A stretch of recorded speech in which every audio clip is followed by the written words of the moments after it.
अस्सलाम वालेकुम दोस्तों, welcome on Waqar cricket show. ICC champions trophy 2025 के अंदर मोहम्मद आमिर और बेन स्टोक्स दोनों की वापसी होने लगी है और बेन स्टोक्स पाकिस्तान की सरजमीन पर टेस्ट सीरीज के जरिए बहुत ही बड़ा एडवांटेज लेना चाहता है, फायदा उठाना चाहता है।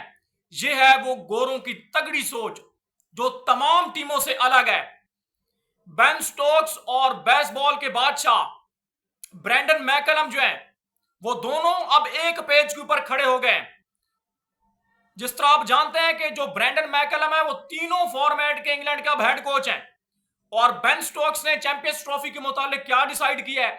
मोहम्मद आमिर की तो वापसी होने लगी है और इसके अलावा नए टी20 कैप्टन की अनाउंसमेंट हो चुकी है और बड़ी सरप्राइजिंग मैं समझता हूं ये सिलेक्शन है, ये डिसीजन है, तो ये वाकई अनबिलीवेबल है। इसके ऊपर बात करेंगे।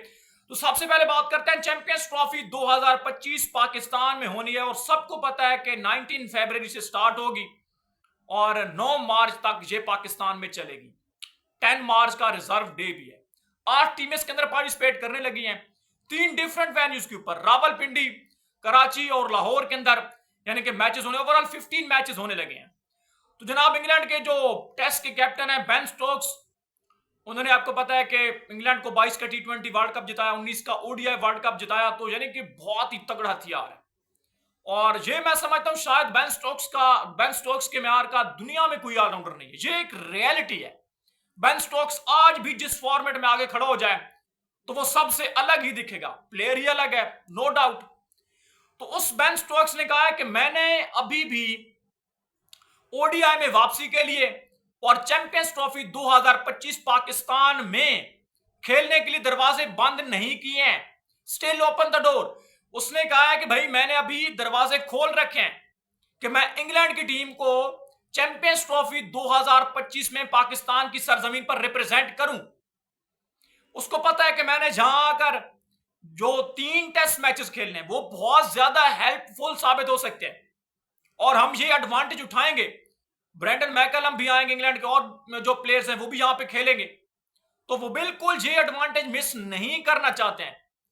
और उन्होंने कहा कि चैंपियंस ट्रॉफी 2025 अभी भी मेरे प्लान्स के अंदर है, लेकिन जो फ्यूचर का मेरा डिसीजन है वो ये है कि जो मेरी ख्वाहिश है ये है कि मैं क्रिकेट के साथ जुड़ा रहूं। तो मैं जो कोचिंग के फ्राइज हैं वो भी सर अंजाम दूंगा आफ्टर द रिटायरमेंट, जब तीनों फॉर्मेट से हो जाएंगे। टी20 ओडीआई से फिलहाल उन्होंने रिटायरमेंट ले रखी है। लेकिन बेन स्टोक्स जो है उन्होंने आपको, यानी कि आपको यहां पर क्लियर होना चाहिए कि उन्होंने जब 2019 के बाद रिटायरमेंट ली थी ओडीआई क्रिकेट से, फिर 2023 का उन्होंने ओडीआई वर्ल्ड कप खेला, तो ये भी ओडीआई फॉर्मेट में होने वाले। तो बेन स्टोक्स ने कहा है कि मैं कभी भी वापसी कर सकता हूं, ये मेरे प्लान का हिस्सा है। और मोहम्मद आमिर ने भी 2019 के बाद ओडीआई यानी कि पाकिस्तान के लिए नहीं खेला, तो मोहम्मद आमिर जो है 2019 के ओडीआई वर्ल्ड कप के बाद, तो मोहम्मद आमिर जो है वो भी आप वापसी करने लगे हैं और चैंपियंस ट्रॉफी खेलेंगे पाकिस्तान के लिए। तो ये भी एक पॉजिटिव साइन है। मोहम्मद आमिर भी यानी कि आपको इन एक्शन नजर आएंगे चैंपियंस ट्रॉफी के अंदर। तो मोहम्मद आमिर भी एक अलग ही लेवल के गेंदबाज है। फिलहाल कुछ डेज उनके यानी कि अच्छे नहीं चल रहे हैं, लेकिन फिर भी Mohammad Amir is a champion, no doubt.